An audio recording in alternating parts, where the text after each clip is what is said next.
There's a specific kind of anxiety that settles in, isn't there? It's not just worry about tomorrow's bills or the traffic jam.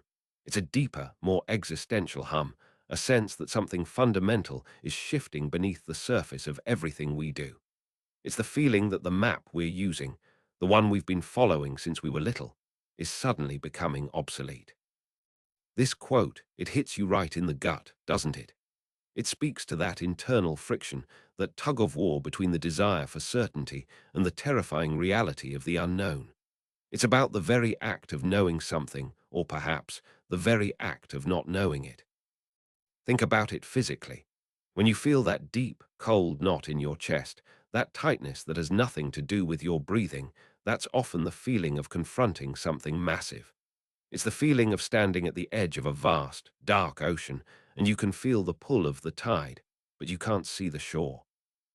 This passage sets up this stark dichotomy. On one side, you have those who are actively trying to speed things up, those who are desperate to rush towards some predetermined end point, to force the timeline of existence into a shape that feels manageable, perhaps even desirable. They are seeking to hasten it. But then, you have the other side, those who hold onto a different kind of truth. They don't rush. They dread the arrival, yes, but they know it. They see it not as a catastrophe to be avoided, but as a definitive marker, a truth that underpins everything. They know it to be the truth. And then there's the third group, the ones who try to argue against the very framework of that truth, those who dispute the hour. They try to twist the timeline, they try to redefine the destination, they try to argue that the clock isn't ticking the way it is. And the quote suggests, with a heavy finality, that they have gone far astray. It makes you wonder about the nature of belief itself. Is belief just a strategy? Is it a tool we use to navigate the chaos of existence? Or is it something deeper, a fundamental alignment of our internal compass with some external reality? Let me try to frame this for you. Imagine you are trying to navigate a massive, complex maze. The hour, this concept, is the final exit, the point where the entire structure resolves. Those who seek to hasten it are like someone who keeps trying to cheat the map, trying to find a shortcut through the walls, hoping to get to the exit before the structure even finishes building. They are focused purely on the speed of the exit. But the believers, the ones who hold the truth, they aren't focused on the speed. They are focused on the integrity of the path. They understand that the structure itself, the process of moving through the maze, is what matters. They dread the final exit because it signifies the end of their current journey, the cessation of their current mode of operation. But they dread it because they know that the path taken to that exit, the alignment of their steps, their intentions, is what defines their entire experience. And the disputers, they are like someone who looks at the map and says, "This exit isn't the exit. There must be a secret door behind this wall." They are trying to change the definition of the destination, trying to redefine the very nature of the structure. But the quote implies that the structure itself is fixed, and trying to change the destination is just a distraction from the reality of the journey. They are lost because they are trying to treat the mechanism of reality as something malleable, something that can be negotiated with. This brings me to a point where I get genuinely stuck, and I need to be honest about that. I look at this and I think, but what if the truth they know isn't a fixed point, but a constantly evolving understanding? What if the very act of believing, the lived orientation, is what creates the reality we perceive, rather than being a passive reception of it? Because if that's true, then the entire structure of truth becomes subjective, and the urgency of the hour, the finality of that moment, loses its power. If it's just a shared narrative we construct together, then the fear of the end is just fear of losing the shared story, not fear of an objective reality.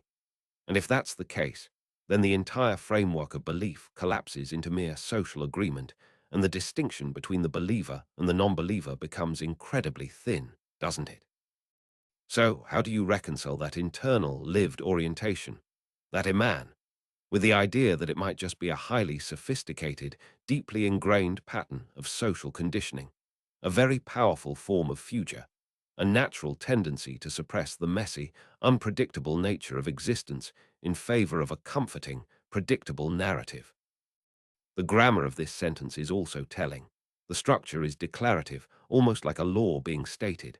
Those who do X seek Y, but those who do Z dread Y and know Z to be the truth. Those who dispute X have gone astray. It's not a question, it's a statement of established reality. The sequence is deliberate. Action versus dread versus error. It establishes a clear hierarchy of response to a fundamental reality. Let's return to the analogy. If the maze is the structure of existence, the believer is the one who understands the rules of the maze, the hidden pathways, the pressure points, the necessary turns, and they move with a quiet, practiced grace.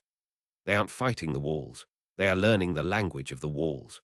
The non-believer, the one driven by shirk, is the one who just wants to smash the walls down or run blindly, hoping sheer force will get them through. They are operating purely on impulse, on the immediate gratification of breaking through, without understanding the architecture of the maze itself. The tension isn't between belief and disbelief. It's between understanding the architecture and trying to bypass the architecture.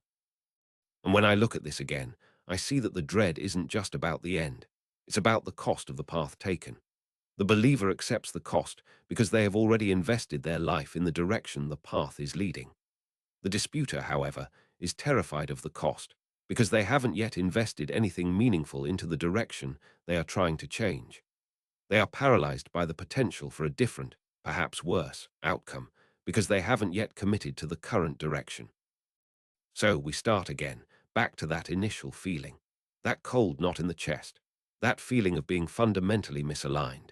But now, instead of seeing it as a sign of failure, a sign that you are somehow failing to grasp this grand, terrifying truth, maybe we can reframe it. Maybe that tightness isn't a warning sign that you are wrong. Maybe it's the very signal that you are aware enough to be on the right side of the maze, even if you don't yet know the final turn.